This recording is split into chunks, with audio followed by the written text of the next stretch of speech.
नमस्कार, सुबह 10 बजे के समाचारों में आप सभी का स्वागत है। मैं हूं बरखा वली। समाचारों में सबसे पहले हेडलाइंस। मुख्यमंत्री योगी आदित्यनाथ ने कल बरेली और मुरादाबाद दौरे के दौरान विपक्ष पर बोला तीखा हमला। कहा, पिछली सरकारें तुष्टीकरण की राजनीति करती थी। भाजपा की डबल इंजन की सरकार बिना भेदभाव के सबके विकास के लिए काम कर रही है। यूपी विधानसभा में पहली बार लगेगी एआई पाठशाला। ये देश की पहली विधानसभा होगी। कानपुर आईआईटी विशेषज्ञ लेंगे 10 अगस्त को क्लास।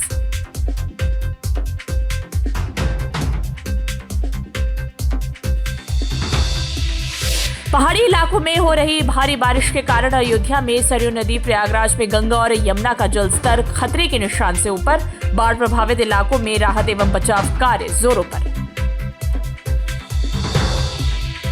और मेरठ में चौधरी चरण सिंह विश्वविद्यालय में हर घर तिरंगा अभियान के अंतर्गत छात्र छात्राओं ने भारतीय सेना को समर्पित ऑपरेशन सिंदूर और तिरंगा राखी की तैयार। सैनिकों को भेजी जाएगी राखियां।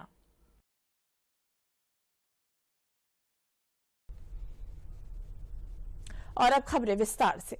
मुख्यमंत्री योगी आदित्यनाथ कल बरेली और मुरादाबाद के दौरे पर थे, जहां उन्होंने करोड़ों की परियोजनाओं की सौगात दी। साथ ही विपक्ष पर तीखा हमला बोला। याद करिए, यही प्रदेश है 17 के पहले समाजवादी पार्टी की सरकार के समय हर जनपद में 1, 2, 4 माफिया इनके तैयार किए गए थे। वे माफिया थानों में, तहसीलों में जिले के संसाधनों पर कब्जा करके, गरीबों की जमीनों पर कब्जा करके, एक व्यापारी को तबाह करके पूरे जनपद में हाहाकार मचाता था। वही तेवर, वही अंदाज सीएम योगी का इस बार विपक्षी पार्टी पर ये प्रहार बरेली की धरती से है, जहां वो समाजवादी पार्टी पर जमकर बरसे और उनकी सरकार में हुई गुंडागर्दी का जिक्र करते हुए शिक्षा को लेकर भी उनकी असफलताओं की भी याद दिलाई। 2017 के बाद यही पुलिस आज उन सब दंगाइयों के लिए, उन माफियाओं के लिए जब ताल बन करके टूट पड़ी है, तो आज आप देखते होंगे कि दंगाई और माफिया गायब हो गए हैं। अब 1 डिस्ट्रिक्ट 1 माफिया नहीं, बल्कि उत्तर प्रदेश की पहचान अब हो रही है 1 डिस्ट्रिक्ट 1 मेडिकल कॉलेज से। पीडीए के नाम पर पढ़ा क्या रहे हैं? पीडीए के नाम पर क्या पढ़ा रहे हैं?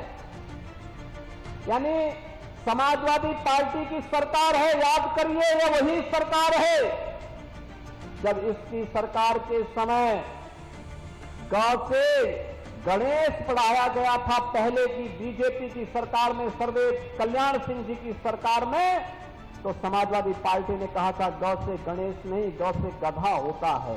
अगर शिक्षा उत्तम नहीं है, संस्कार युक्त नहीं है, राष्ट्रीय मूल्यों से ओतप्रोत नहीं है, तो फिर उससे उम्मीद करना कि वहां पे किसी समस्या का समाधान हो सके, वह देश के लिए कुछ उत्कृष्ट कार्य कर सके। दरअसल बुधवार को सीएम योगी बरेली और मुरादाबाद के दौरे पर थे, जहां उन्होंने करोड़ों की परियोजनाओं की सौगात दी। सीएम योगी ने मुरादाबाद जिले को 1176 करोड़ की 110, जबकि बरेली में 2264 करोड़ की 545 विकास परियोजनाओं का लोकार्पण और शिलान्यास किया। मुरादाबाद में अटल आवासीय विद्यालय समेत 74 परियोजनाओं का लोकार्पण और 36 परियोजनाओं का शिलान्यास किया। इसके अलावा सीएम ने बरेली में रोजगार मेले के माध्यम से चयनित 6000 से अधिक युवाओं को नियुक्ति पत्र भी बांटे। इन दिनों सीएम योगी युवाओं के रोजगार पर पूरा फोकस किए हुए हैं और लगातार यूपी का दौरा कर वहां विकास की परियोजनाओं का लोकार्पण और शिलान्यास भी कर रहे हैं। यूपी विधानसभा ने फैसला लिया है कि सभी विधायकों को एआई और अन्य उभरती टेक्नोलॉजी के बारे में प्रशिक्षण दिया जाएगा, जो बहुत जल्द ही शुरू होने वाला है। विधायकों को एआई और अन्य उभरती टेक्नोलॉजी की क्लास कब से शुरू होगी, देखिए इस रिपोर्ट में। उत्तर प्रदेश विधानसभा एक बार फिर एक ऐतिहासिक पहल करने जा रही है। बट इस बार बात राजनीति या कानून की नहीं बल्कि आर्टिफिशियल इंटेलिजेंस की है। तकनीक की दुनिया में हो रहे क्रांतिकारी बदलावों को देखते हुए यूपी विधानसभा ने ये फैसला लिया है कि सभी विधायकों को एआई और अन्य उभरती टेक्नोलॉजी के बारे में प्रशिक्षण दिया जाएगा।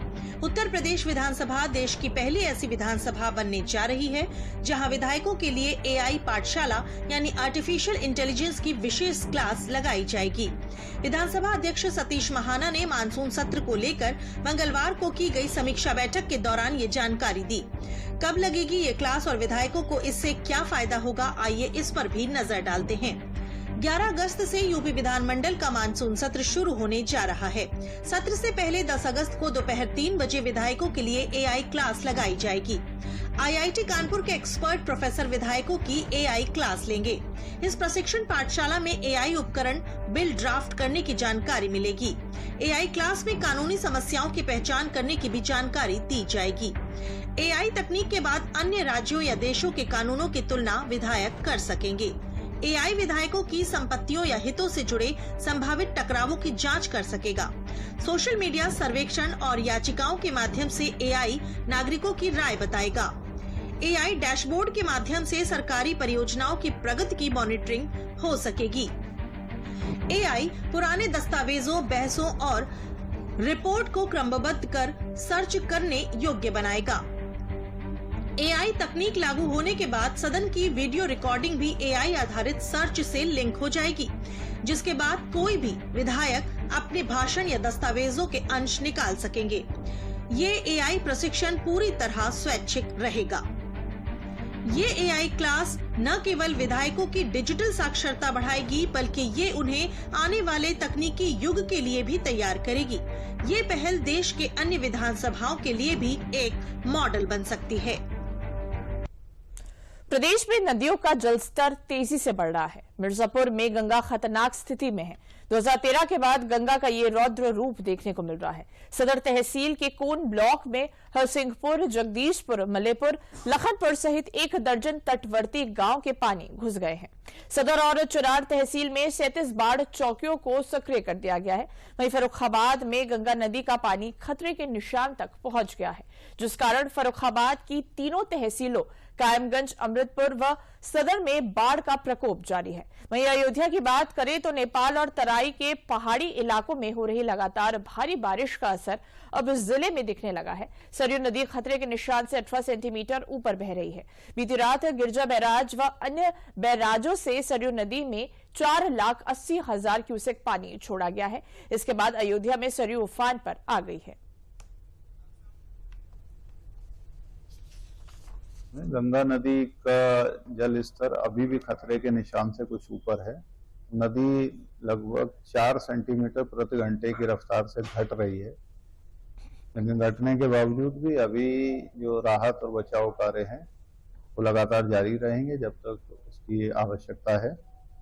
इसमें जो नावों का प्रबंध है, एसडीआरएफ की एक प्लाटून लगी हुई है, फ्लड पीएससी इस पर काम कर रही है। हर साल फर्रुखाबाद में बाढ़ कहीं न कहीं आती है और उत्तर प्रदेश शासन की दृष्टि में भी ये अति संवेदनशील जनपद है। बाढ़ की दृष्टि से हमारे यहाँ गंगा का जलस्तर लगातार बढ़ रहा है। अभी क्रॉसर लाइन क्रॉस किया है, डेंजर लाइन अभी ईश्वर की कृपा से नहीं आया है, लेकिन जैसा जलस्तर बढ़ रहा है उसके हिसाब से उम्मीद की जा रही है कि 1-2 दिन में वो डेंजर लाइन भी अप्रोच कर जाएगा। हम लोग इसके लिए पूरी मुस्तैदी के साथ इसकी तैयारी किए हुए हैं। देखिए, जनपद में मुख्यतः जो बाढ़ प्रभावित होने वाले गांव हैं कुल 18 है। ये सभी गांव जो सरयू नदी है, घाघरा नदी है, उसके किनारे बसे हुए हैं। रुदौली तहसील, सोहावल तहसील और सदर तहसील, ये 3 तहसीलों में ये 18 गांव स्थापित है। 10 हम लोगों ने बाढ़ चौकिया, बाढ़ राहत केंद्र स्थापित किए हैं, जिसमें हम लोगों को ले जाएंगे यदि वहां पे स्थापित करने की नौबत उठती है। तो जल स्तर की अगर मैं बात करूं, जल स्तर कल खतरे के निशान से ऊपर गया है और हम लोगों के यहाँ जो हम लोगों ने फील्ड निरीक्षण कल किया उसमें पाया कि अभी कहीं ऐसी स्थिति नहीं है जहां पर कि हम लोगों को विस्थापित करने की आवश्यकता पड़े। हालांकि यह बताया गया है कि पूर्व के वर्षों में जब जल स्तर 93 के ऊपर जाता है उसके बाद लोगों को विस्थापित करने की आवश्यकता पड़ती है। जौनपुर के प्रभारी नगर विकास एवं ऊर्जा मंत्री के शर्मा ने जनपद में बाढ़ और अतिवृष्टि से उत्पन्न स्थिति के संबंध में जानकारी ली। प्रभारी मंत्री ने अधिकारियों को निर्देशित किया कि सड़कों पर जल जमाव की स्थिति में जल निकासी की व्यवस्था करने के साथ ही त्वरित गति से सड़कों की मरम्मत कराई जाए। सभी अधिशासी अधिकारी को निर्देशित किया गया है कि गड्ढा भरने, नाली आदि को ढकने की कार्यवाही सुनिश्चित कर ली जाए।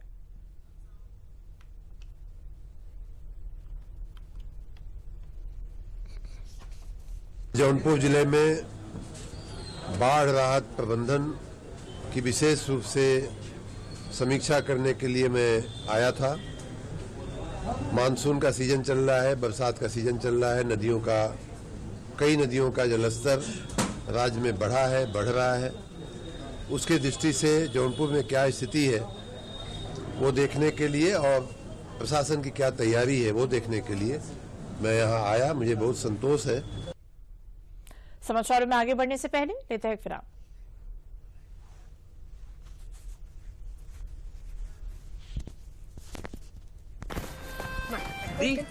ये देख कैसे। हैप्पी बर्थडे भाई। दिखा? हाँ, मेरा फेवरेट कलर। हमेशा शॉपिंग। आई नो माँ, बट खर्चा करने की भी यही उम्र है, राइट? सेविंग करने की भी यही उम्र है। आई नो पा, सेव करो, सही जगह निवेश करो, रकम पर ब्याज मिलेगा, जिसे फिर से निवेश करने पर ब्याज मिलता रहेगा। आई नो ना। आरबीआई कहता है करो से ही शुरुआत, बनो फाइनेंशियली स्मार्ट। समाचारों में आगे बढ़ते हैं। गाजीपुर जनपद में बाढ़ प्रभावित इलाकों में राहत एवं बचाव कार्य जोरों पर है। उधर प्रदेश सरकार के निर्देश पर मोहम्मदाबाद और सेवराई तहसीलों में बाढ़ राहत किट यानी कि बाल्टी, तिरपाल, खाद्य सामग्री का लगातार वितरण किया जा रहा है। उप जिलाधिकारी हर्षिता तिवारी ने बताया कि बाढ़ शरणालयों में रहने वाले लोगों को सुबह शाम पका भोजन दिया जा रहा है और राहत किट ऐसी व्यवस्था में है कि बाढ़ समाप्ति के बाद भी 10 दिन तक खाद्य सामग्री उपलब्ध रहे। शेरपुर के शहीद संस्मरण इंटर कॉलेज में 300 बाढ़ पीड़ितों को राहत किट वितरित किए गए। देखिए, तहसील मोहम्मदाबाद में कुल अभी तक 3 राजस्व गांव अफेक्ट हुए हैं बाढ़ की वजह से, जिनका अफेक्ट होने का मुख्य कारण है कि वहाँ की आबादी अफेक्टेड हुई है क्योंकि पानी आ गया गाँव के अंदर और सड़क से कट गए हैं रास्ते। तो कुल हम अभी तक 50 नाव हम लोगों ने चलाई है, जो हर मजरों पे 2-2, 3-3, 4-4 ज़रूरत के हिसाब से नाव लगाई गई है। उसके साथ ही साथ सिमरा और शेरपुर नई बस्ती के लोगों को लगभग 40 परिवार को हमने बाढ़ शरणालय अशहीद इंटर कॉलेज एवं प्राथमिक विद्यालय सिमरा में स्थापित किया है, जहां पे उन लोगों को दोनों समय लंच और डिनर की व्यवस्था की गई है। कानपुर नगर में बीजेपी अल्पसंख्यक मोर्चा के राष्ट्रीय अध्यक्ष जमाल सिद्दीकी ने अखिलेश यादव और डिंपल यादव को लेकर बयान दिया। जमाल सिद्दीकी ने अखिलेश यादव को घेरते हुए कहा कि मस्जिद इबादत की जगह है। अखिलेश मस्जिद में गए जहां पर महिलाओं का प्रवेश वर्जित है, वहां अखिलेश ने जाकर सियासत की बात की। जो उनके सांसद हैं, जो पहले उस मस्जिद के इमाम थे, महबूबुल्लाह नदवी जी, उनके कहने पर वो मस्जिद में गए। महबूबुल्लाह नदवी वहाँ के इमाम है, उनको मस्जिद के तौर तरीके मालूम है, लेकिन ये सारे कायदे कानून को जेब में रखते हैं और वहाँ गए। वहाँ पे समाजवादी टोपी पहनकर गए और वहाँ पर जहाँ महिलाओं का प्रवेश वर्जित है उस जगह पर महिलाओं को लेकर गए, अपनी पत्नी को लेकर गए और वहाँ पर हंसी ठहाके चाय नाश्ते हुए। मस्जिद के आदाब हैं, मस्जिद में हम सिर्फ इबादत की बात कर सकते हैं, सियासत की बात नहीं कर सकते। और जब महिलाओं का प्रवेश वर्जित है तो वहां उनकी धर्मपत्नी, उनकी कार्यकर्ता क्यों गई? नहीं ले जाना था। और गई भी तो जो कपड़े थे उनके, वो कपड़े मस्जिद में पहनकर नहीं रह सकते। बिल्कुल ये हमारे धर्म का, हमारे रिचुअल्स का, हमारे संस्कृति का अपमान उन्होंने किया है और इसकी सजा मुस्लिम समाज की ओर से जरूर मिलेगी। अवैध बांग्लादेशियों को लेकर दाखिल जनहित याचिका पर इलाहाबाद हाईकोर्ट की लखनऊ खंडपीठ ने केंद्र, यूपी सरकार और चुनाव आयोग समेत सभी संबंधित विभागों से 4 हफ्ते में जवाब मांगा है। कोर्ट ने यूपी सरकार से जवाब अतिरिक्त मुख्य सचिव गृह के माध्यम से दाखिल करने को कहा है। यह याचिका देवेंद्र कुमार तिवारी, राष्ट्रीय अध्यक्ष भारतीय किसान मंच व भारतीय गौ सेवा परिषद ने दाखिल की थी। सबसे ज़्यादा तो राजधानी जो है उत्तर प्रदेश की लखनऊ, यहाँ पर काफ़ी बड़ी उसमें चिन्हित किए गए हुए हैं और उनके खिलाफ कार्रवाई चली। बाकी जो बेल्ट है, तराई बेल्ट, जो हमारा यहाँ से लगाकर दिल्ली तक का पूरा एरिया इनसे इफेक्टेड है। ये लोग क्या करते हैं, कूड़े बिनने के बहाने आते हैं, कूड़ा उठाते हैं और उस पर रैकी करके बड़ी बड़ी घटनाओं को अंजाम देते हैं। जो बड़े बड़े व्यापारी हैं, तमाम फिल्म स्टार हैं, जिनके ऊपर हाल में ही कई घटनाएं हुई, जो मालूम हुआ कि बांग्लादेशी लोग थे जिन्होंने हमले किए। तो ये बड़ा चिंता का विषय भारत की सुरक्षा के लिए भी है और इस पर खुल करके पूरा देश आवाज़ उठा रहा है। और हम लोग माननीय उच्च न्यायालय से भी यही अपेक्षा है कि उन्होंने जो ऑर्डर किया है वो बहुत ही अच्छा है और मैं माननीय एडवोकेट साहब को, कार्तिकेय सिंह जी को और माननीय उच्च न्यायालय को बहुत बहुत धन्यवाद करते हैं। बांग्लादेशी मैटर जो था हमारा PIL, ये बेसिकली हमने इसलिए फाइल किया था बिकॉज काफ़ी सारे इलीगल बांग्लादेशी इमिग्रेंट्स हैं जो लखनऊ में रिसाइड कर रहे हैं और जो यहाँ की आम जनता है उनको काफ़ी तकलीफ हो रही है उनके रहने से, जिस वजह से ये हमने एक याचिका दाखिल की थी माननीय उच्च न्यायालय में। लखनऊ हाई कोर्ट पे इसका बहुत अच्छा स्टैंस था और कोर्ट ने इसको बहुत सीरियसली लिया, इस टॉपिक को स्पेसिफिकली, और ऑपोजिट पार्टीज को ये डायरेक्शन दिया है कि वो 4 वीक्स टाइम के अंदर अपना रिप्लाई फाइल करें with regards to this petition. State government, central government, election commission, ये 3 पार्टीज को स्पेसिफिकली कोर्ट ने डायरेक्ट किया था कि ये अपना जवाब फॉर श्योर फाइल करे with in a period of 4 weeks. तो आई फील कि हाई कोर्ट इस केस को सीरियसली ले रहा है और आई थिंक ये एक ऐसा मुद्दा है जिससे लखनऊ क्या पूरे भारत देश के लोग परेशान थे और अब ये नज़र में आ रहा है और कोर्ट भी इस पे कॉग्निजेंस ले रहा है, which is a very good news. As a society हमारे लिए बहुत अच्छी बात है क्योंकि बांग्लादेशी इलीगल इमिग्रेंट्स जो हैं वो हमारे देश के लिए एक नेशनल थ्रेट नहीं है। समाचारों का रुख करने से पहले लेते हैं विराम।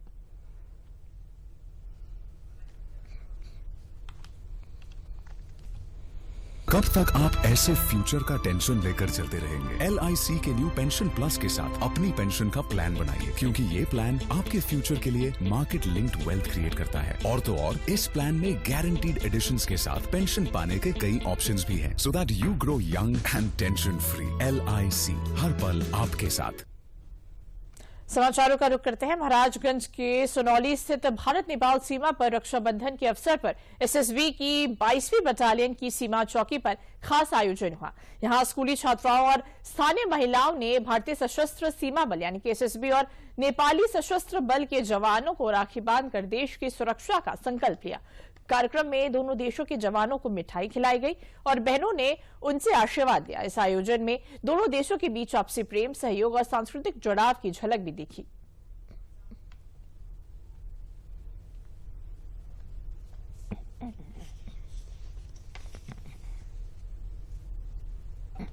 बहुत खुशी की बात है कि रक्षा का पर्व रक्षाबंधन 9 तारीख को है। उसके पूर्व ही और बाद तक भी हम लोग 15 दिन का ये हम लोग रक्षाबंधन का त्योहार मनाते हैं। बहुत खुशी की बात है कि हमारे जो ये सरहद पे भाई लोग हैं, सैनिक लोग, माँ भारती के सपूत हैं। ये लोग हमारी माँ भारती की रक्षा के लिए तैनात रहते हैं।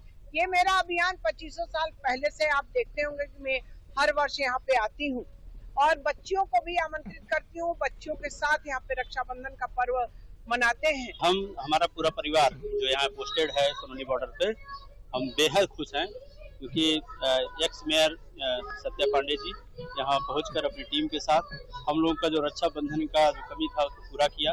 एक साक्षात देवी या साक्षात बहन की कहें तो ये हमारे लिए बहुत ही शुभ अवसर है जो आज जो ये कमियां को पूरा हुआ हमारा, क्योंकि सीमा पर एक साथ सब कुछ छुट्टी मिलना असंभव होता है।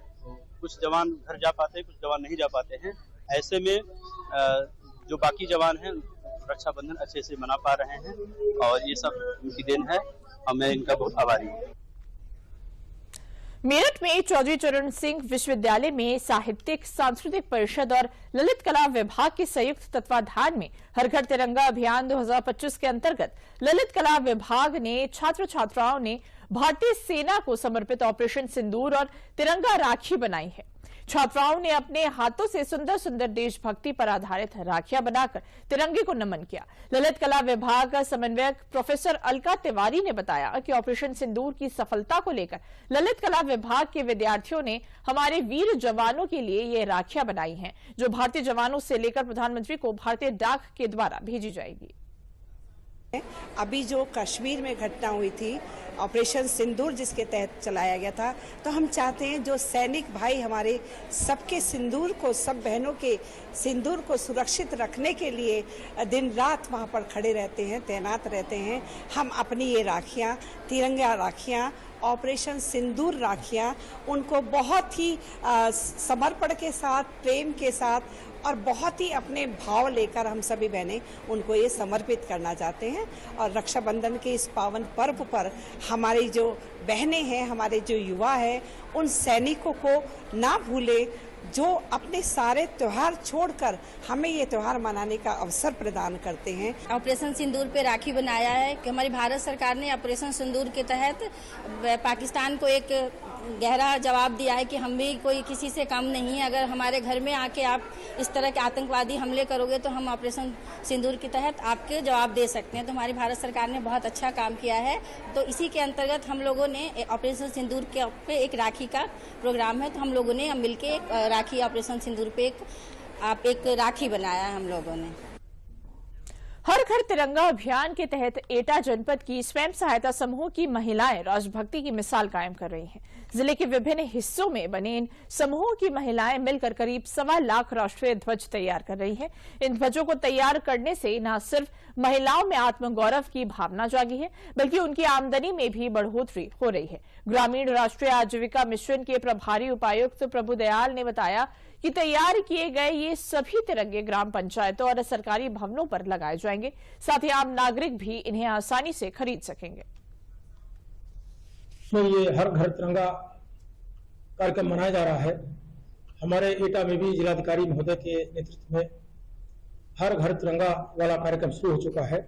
महिला सशक्तिकरण के कारण हम ये काम ऐसी गरीब महिलाओं को दे रहे हैं जो देश की जिन्होंने कुर्बानी की थी, जो झंडा लेके चले थे, वो झंडा बनाए।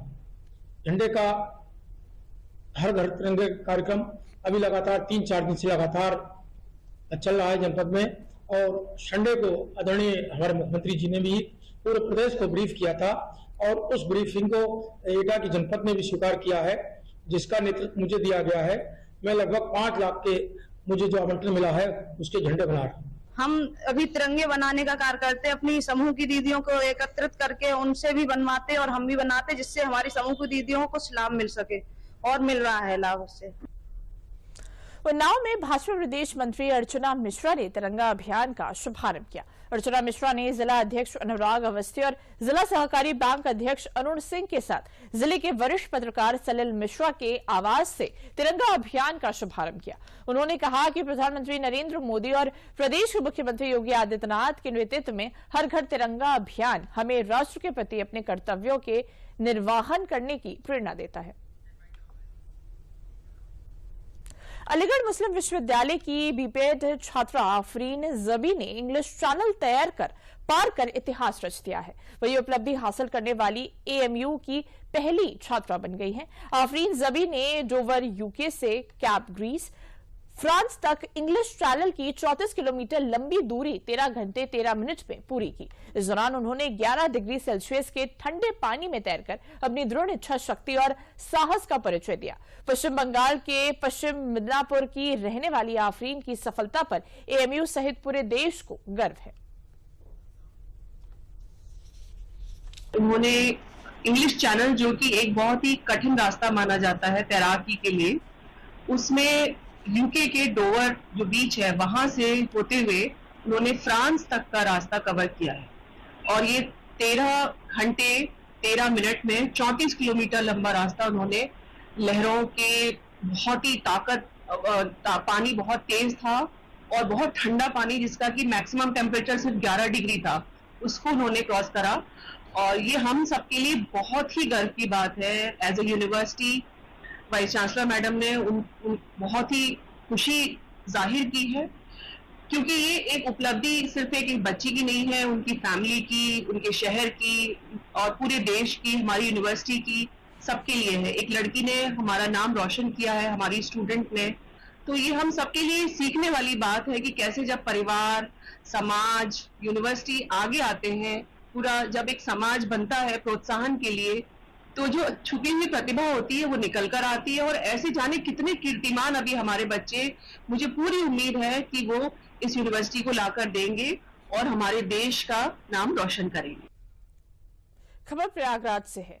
कई हत्याओं का वांछित माफिया झारखंड का आशीष रंजन उर्फ छोटू सिंह अपने साथी के साथ शिवराजपुर चौराहा थाना शंकरगढ़ प्रयागराज के रास्ते प्रयागराज जाने वाला था। एसटीएफ प्रयागराज टीम को ये सूचना मिली कि वह किसी बड़ी घटना को अंजाम देने वाला है। इस सूचना पर प्रयागराज टीम द्वारा शिवराजपुर चौराहा थाना शंकरगढ़ के नजदीक घेराबंदी कर पकड़ने का प्रयास किया गया, लेकिन उसके द्वारा पुलिस टीम पर जॉन से मारने की नियत से AK-47 और पिस्तौल से फायर किया गया, जिससे प्रयागराज के 3 कर्मचारी और अधिकारी जेपी राय, प्रभंजन व रोहित बाल बचे।